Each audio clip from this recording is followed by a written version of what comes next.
আগের ভিডিওতে জানিয়েছিলাম নেক্সট ডে আমরা বারাণসী যাব।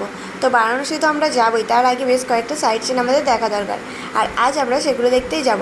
ভিডিওটা শুরু করার আগে বলি, তোমরা কারা কারা আমার আগের ব্লগগুলো পুরোপুরি দেখেছো আর তোমরা কারা কারা কোথা থেকে আমার ভিডিও দেখছো প্লিজ কমেন্ট করে জানিও। তোমাদের একটা লাইক একটা কমেন্ট আমাকে ভিডিও বানানোর জন্য অনেক উৎসাহিত করে। চলো এবার শুরু করা যাক। সকাল সকাল আমরা বিন্ধ্যাচল থেকে হোটেল ছেড়ে বেরিয়ে পড়ি এলাহাবাদের দিকে। সেখান থেকে আমরা প্রথমে পৌঁছাই সীতামারি। সেখানে গিয়ে দেখি এই জায়গাটাতে নাকি সীতা পাতালে চলে গিয়েছিলেন।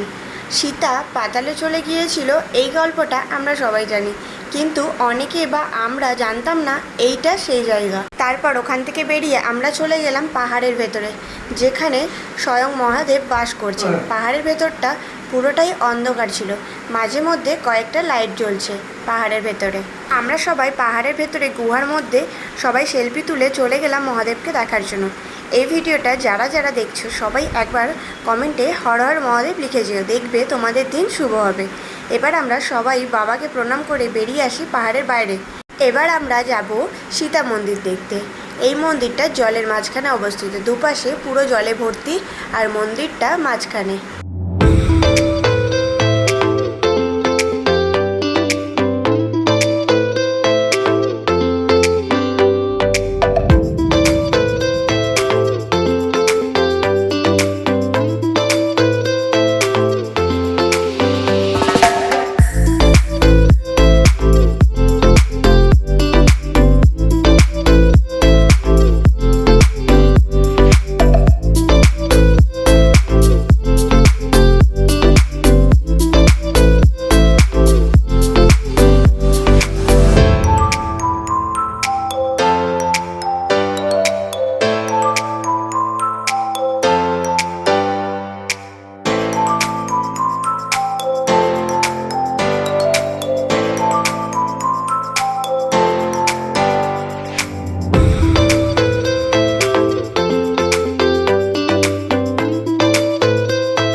এবার সীতা মন্দির ছেড়ে আমরা একটু পাশেই যাব হনুমান মন্দিরে।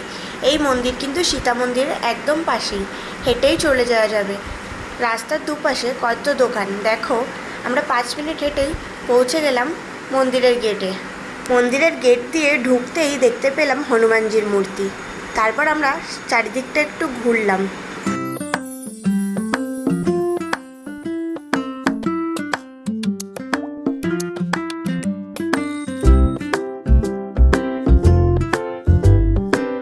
এরপর আমরা গেলাম সীতানন্দন হনুমান মন্দিরে, যেটা ছিল বাইরের হনুমান মূর্তিটা যেটা দাঁড়িয়ে রয়েছে তার নিচে মন্দির রয়েছে সেইখানে। এখানে এসে সবাই প্রণাম করে হনুমানজির মন্ত্র জপ করে মন্দিরের চারপাশটা দর্শন করলাম।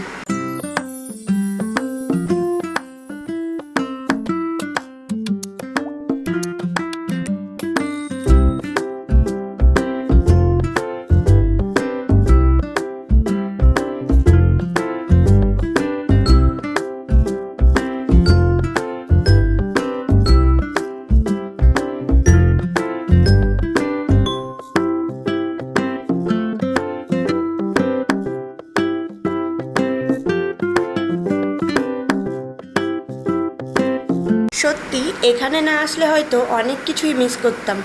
জীবনে কত কিছু দেখার আছে যেগুলো আমরা বাড়িতে বসে ভাবতেই পারি না। সত্যি জীবনে ভ্রমণ করাটা অত্যন্ত জরুরি। এরপর এই যে ব্রিজটা দেখছো, এটা প্রয়াগরাজ ত্রিবেণী সঙ্গম যাওয়া যে ব্রিজ, এটা নাকি আসল ত্রিবেণী গঙ্গা। এখানকার জল নোংরা হলেও এটা কিন্তু খুবই পবিত্র। এখানে 3 বোন একসাথে মিলিত হয়েছে। জায়গাটাও কিন্তু বেশ সুন্দর। এখানকার এই দৃশ্য সত্যি আমাদের মনকে আনন্দে ভরিয়ে দিয়েছে। এখানে এসে যদি তুমি নৌকোয় করে জলের মাঝখানে না যাও, তাহলে সত্যি বলতে এইখানে আসা তোমার বৃথা। কেননা জলের মাঝখানে যে আনন্দ আছে তা তুমি পাড়ে বসে কখনোই অনুভব করতে পারবে না। হিসাব মতো আমরা একটা নৌকা ভাড়া করে বেরিয়ে পড়ি মাঝখানে যাওয়ার জন্য। তারপর মাঝি কাকু আমাদেরকে শোনাচ্ছিল এই গঙ্গাটা কোথা থেকে এসেছে, কি আরও ডিটেলসে অনেক কিছুই বলছিল। তারপর মাঝি কাকুকে সরিয়ে আমি নিজেই মাঝি সেজে যাই। আমি একটু নৌকা চালিয়ে মজা নিচ্ছিলাম আর সবাই আমাকে দেখে মজা নিচ্ছিল। তারপর ত্রিবেণী থেকে বেরিয়ে আমরা বাস ধরে সোজা পৌঁছে যাই বারাণসী।